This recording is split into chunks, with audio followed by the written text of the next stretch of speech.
Ever since I tapped into my fullest potential and decided to realize my worth that didn't pertain to money, clothes, jewels, women, social status, sexual appeal, your opinion, I found myself becoming public enemy number one.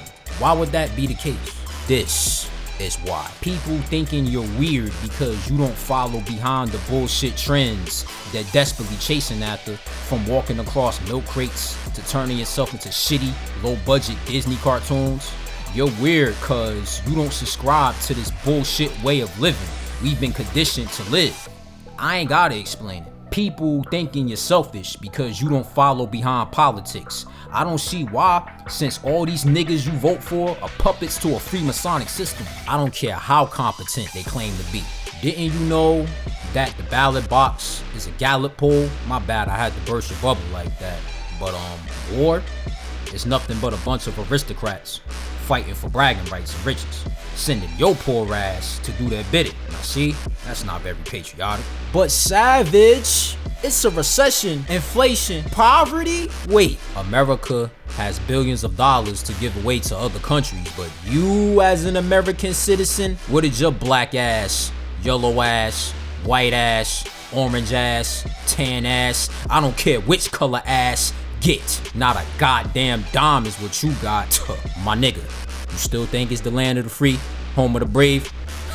Yeah, fucking right. People calling you selfish and psychotic because you didn't submit yourself to one of the biggest experiments in medical history. So you telling me people went and got a cure but still caught the ick? Yeah, sure, okay. All that this BS did was cause further division.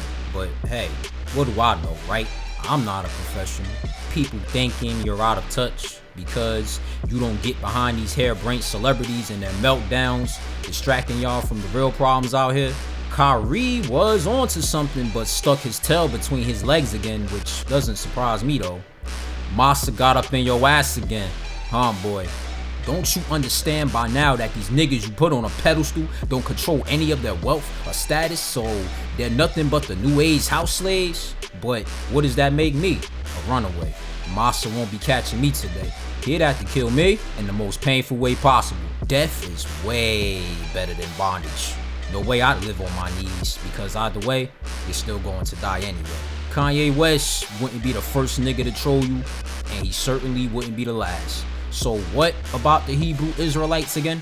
How quickly you dumbass niggas was outraged over a motherfucker who doesn't even know you exist.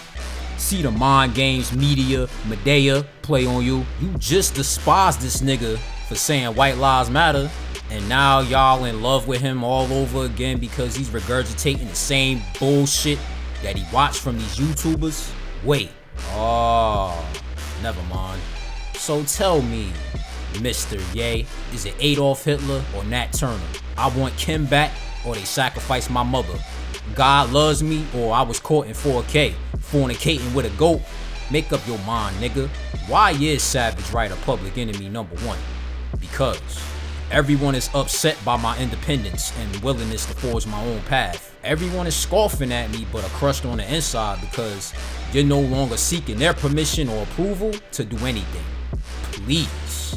I never did, but I couldn't blame myself then. I couldn't help what I didn't know, but it's been made clear to me now, and I'll make sure that I don't seek permission, approval, or validation from any of you weak ass niggas threatened by my sovereignty. Trust me, you ain't even worth seeking permission, approval, or validation from. To not worry about that type of pressure is an amazing feat, honestly. You know, as a kid, I always wondered what it would be like to become the villain. Each one I saw in the cartoons had a reasoning for their evils. Take Killmonger for example. To me, he's one of the best well-written villains in fiction. His community ostracized him, kept him from relishing in his heritage. You had T'Challa asking why Baba ain't bring the boy home. Left old boy to fend for himself in the ghettos of America.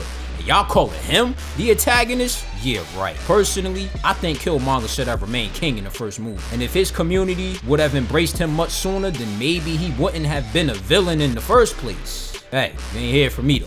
Same thing for the Joker. Take a kid who came from a broken home and was always picked on until one day he decided he couldn't take it no more, and look at the monster that was created. Again, He's evil. Ooh.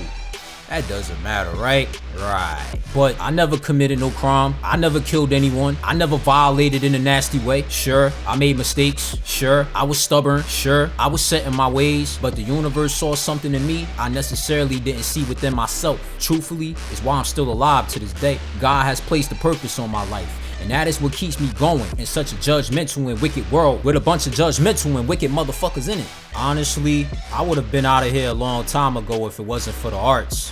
If it wasn't for God sending certain people into my life to get me right. God has placed a purpose on my life, and no one can interfere with that. I don't give a fuck who you are. Not no family member, no friend, no woman, no fucking one. Not even Satan.